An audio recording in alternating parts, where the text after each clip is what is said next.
All right, so we are on the tip top of the Mount of Olives, and just a few things to get you oriented to the city so you kind of understand it. We're looking across the Kidron Valley at the Old City. That's the eastern wall of the city. Biblically famous things you might be seeing behind me.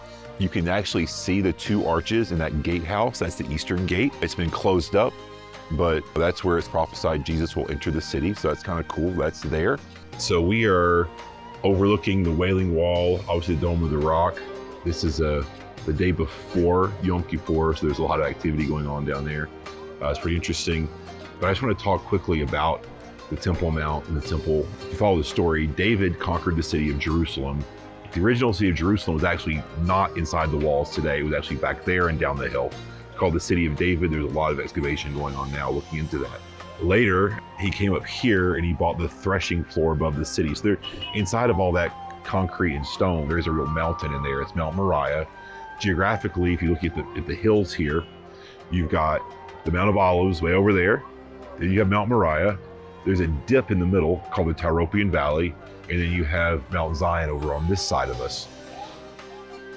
We're on the observation deck at St. Peter Gallicantu, one of my favorite places.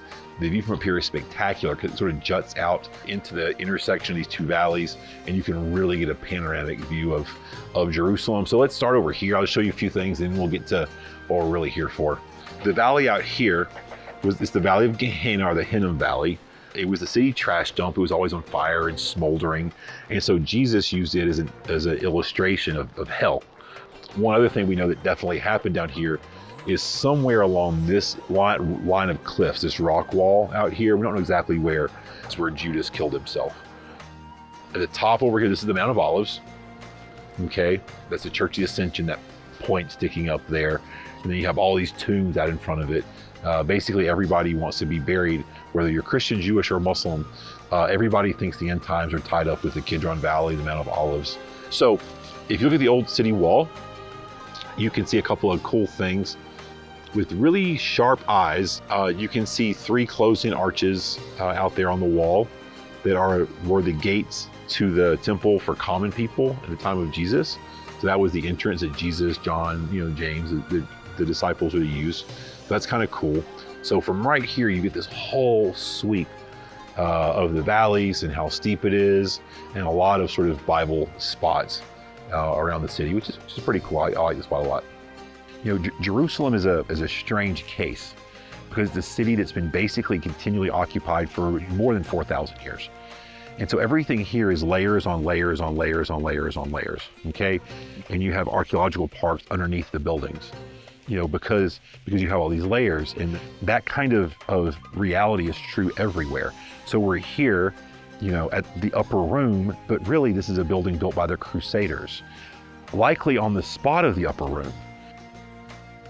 So if you follow the narrative of the night Jesus was arrested, he starts off by having the Lord's Supper up there. He then crosses the valley and goes to the Garden of Gethsemane over there. He's then arrested and brought back, possibly here, and if not here, somewhere in the neighborhood. So it is very, very likely, I would say 85-90% likelihood this is the road Jesus traversed, both going and coming on the night of his arrest. So that's like a really, really cool sight. All right, so we're here with the Land in the Bible in our series on the Passion Week, and we're at the best part. We're at the tomb and the resurrection. So let's talk through why I think this is a good candidate site. I can't say it's the place. I hope it's the place. I love it, but why it's a good candidate site. Our Bible gives us lots of details about what the tomb looked like, okay? It says that it was a rolling rock tomb. This is a rolling rock tomb. It says that Peter looked into it and looked to his right to see where the body should be laying. This tomb is oriented from weeping chamber, turn right, you can see where a body would have been laid, exactly as described. Those are really great details. Not a lot of tombs match those details. Then you got something else that's really cool. It says that there was the garden. It was in the garden of a rich man. Okay, this was clearly a garden going back to Bible times. We know that because there's a giant cistern over here. I mean, truly giant cistern, which would have held the water to water the plants. Okay, garden means a place of agriculture, not pretty flowers back then. Okay, so it would have been grapes, most likely, and there is a truly giant wine press here as well. So we know there was a garden. The tomb is properly designed and oriented, and it's hard to find all those details lining up. So it's a great candidate site. I actually hope it's the right place. I love the spirit here. Can't say for sure, but I'm really thankful that we get a look at this, and we can, if this isn't the right place, at least we can visualize the right place here. And so that's really awesome.